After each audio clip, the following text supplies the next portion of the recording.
join us tonight. Thank you so much, Manuel. Good to see you. The surprise for me this year was the Indomitable Lionesses' failure to qualify for WAFCON for the second year in a row. Big surprise.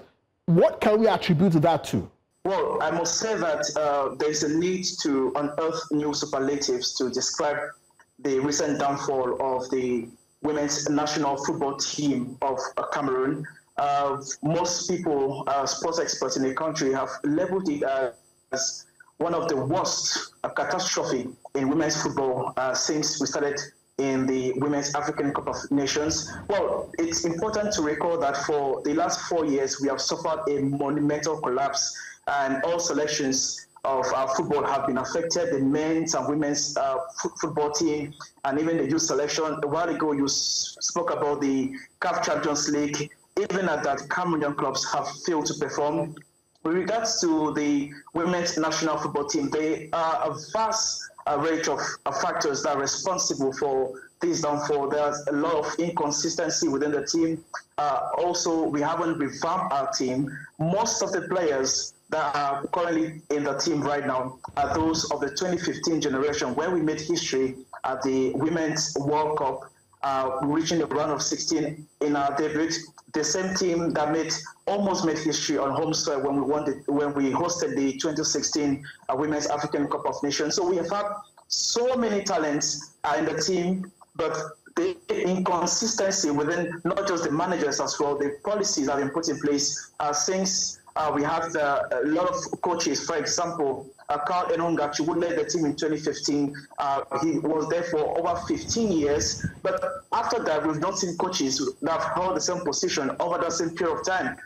The policies of the federation as well have contributed immensely because there's little funding in terms of recruitment, in terms of infrastructure, and that has had catastrophic impacts on not just in terms of the women's national team, but also in the youth selections with regards to women's football in Cameroon. Manuel, it's interesting you should mention that, because I do recall that when Samuel Eto'o was elected as president of FECAFOOT, everybody thought that, yes, this is exactly what we want to see, an ex-player who is in charge, who knows exactly what's supposed to be done, who can get the best out of the team's selection, who can also interface with government, make sure that there's proper funding. But that hasn't happened, has it? So is Samuel Eto'o part of the problem? Well, the answer to your question will actually, it's based on the performances of the various selections of the national football team. I'll give you some very few examples. For example, the men's national football team of Cameroon cashed out of the 2022 FIFA World Cup in the group stages. That's a routine exit for the national football team. Since reaching the quarterfinals in 1990, we haven't gone past the group stages. And also, added to that, we failed to book a direct ticket to the FIFA World Cup next year, an expanded tournament when, in the previous editions, we were always among the favorites to qualify. Cameroon is the most capped African nation at the World Cup with 8 appearances, and as it stands, we are maybe not going to qualify for the World Cup next year. We also have other selections, the Indomitable Lions, the Shan squad that takes part in the tournament for home-based players. We've had the under-17 men and women national football team also missing out from crucial tournaments. Besides that, other selections of the national football team have been affected. Now, Samuel Eto'o promised vast reforms to ameliorate the footballing landscape in the country, but that has tremendously failed under his reign. He's been at the helm of FECAFOOT for 4 years now, and as we speak, we have elections at the end of this month, and Eto'o is set for another 4-year mandate. So football fans in the country are extremely disappointed with the balance sheet that he has had in the last 4 years, but I can assure you that it won't have any bearing on whether he's elected or not. As it stands, he faces little or no opposition. But I would say that in the last 4 years, this maybe, arguably, is the worst ever record we've had in football history. Okay, I can understand what you are saying by reading between the lines. You don't want to blame Samuel Eto'o, but it's very clear that you're putting a lot of the blame on Samuel Eto'o. But finally, before we let you go, Manuel, the second round of the qualifiers coming up in Rabat later this month. The Indomitable Lions are facing the Leopards of the DRC. Are you confident that the Lions have what it takes to beat the Leopards and possibly make it to the final and even probably get the sole African ticket for the Intercontinental playoffs? Are you confident that that's possible?